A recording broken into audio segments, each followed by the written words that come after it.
एक अनजान आदमी 3 बहनों के साथ छल करके उसके जिस्म के साथ खेलकर कैसे वहां से रफ्फू चक्कर हो जाता है, आइए जानते हैं। दोस्तों, आज की कहानी ये है कि 3 बहनों का एक परिवार खुद को बचाने के लिए खुद को शीशे के घर में बंद कर लेता है। धीरे धीरे ये तीनों बहनें इस अजनबी को अपना भाई मानने लगती है, लेकिन ये अजनबी उनका भरोसा तोड़ देता है और उन्हें गर्भवती कर देता है। हम जंगल के बीच में एक शीशे का घर देखते हैं। यह कांच का घर चारों ओर से कांच से घिरा हुआ है और बाहरी जंगल विषैले झरों से भरा है। यानी जंगल के पौधे बहुत जहरीले हैं, जिसके कारण इस जंगल में पौधों से मिलने वाली ऑक्सीजन जहरीली हो गई है, जो इंसानों के लिए बहुत हानिकारक है।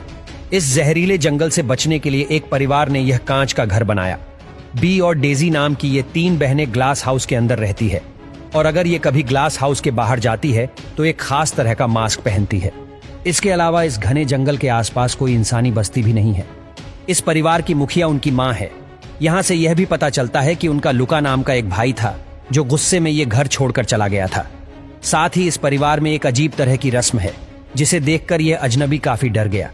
जबकि बी कई प्रकार के फलों के साथ अजनबी से मिलने आती है और इन फलों के बारे में बात करती रहती है, क्योंकि बी इस आदमी को प्रभावित करना चाहती है। उस समय ए भी उनसे मिलने आती है। बी उन्हें बाहर भेज देती है, क्योंकि बी उस अजनबी के साथ अकेले रहना चाहती है, क्योंकि वे अभी तक नहीं जानती कि यह अजनबी कौन है।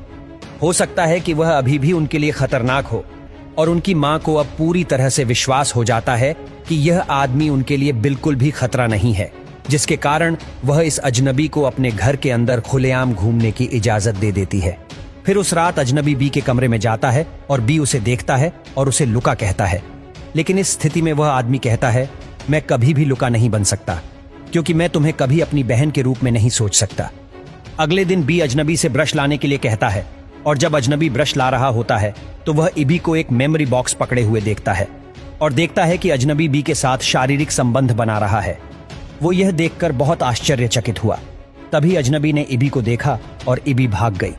तभी इबी उस आदमी को चेतावनी देती है कि तुम मेरे साथ वैसी चालाकी नहीं कर सकते जैसे तुमने बी के साथ की थी। वह यह भी कहते हैं कि बी पहले से ही मानसिक रूप से कमजोर है।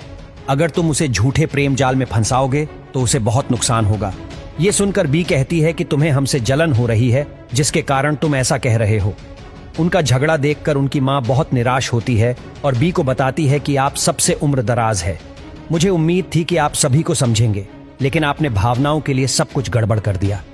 उस रात बी अपनी मां के पास जाती है और कहती है कि उसने गर्भ धारण कर लिया है और वे कुछ समय ऐसे ही बिताएगी।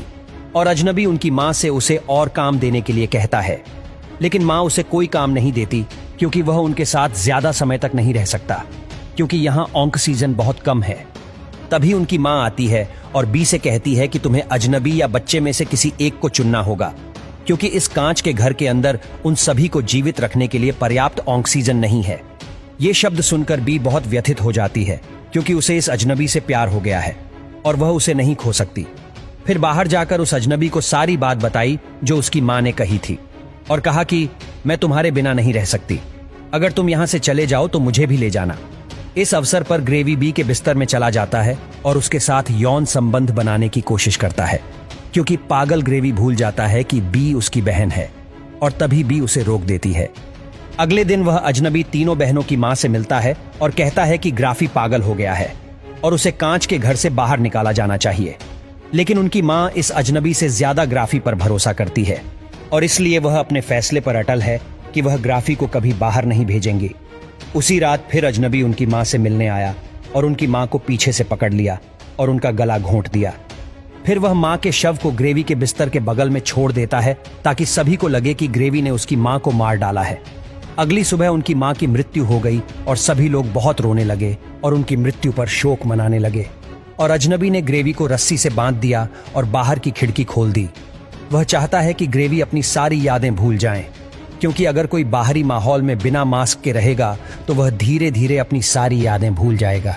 बी की मां की मृत्यु के बाद इस अजनबी ने उनकी 3 बहनों को अपने साथ यौन संबंध बनाने के लिए मजबूर किया और लगातार उनकी 3 बहनों को एक कमरे में एक साथ रखा, और इस अजनबी ने उनकी शारीरिक जरूरतों को पूरा किया। और एक समय में तीनों बहनें गर्भवती हो गईं, और यह तीनों अजनबी पुरुष को अपने पति के रूप में स्वीकार करती हैं। तब उन्हें एहसास होता है कि यह अजनबी उन्हें बर्बाद करने आया है।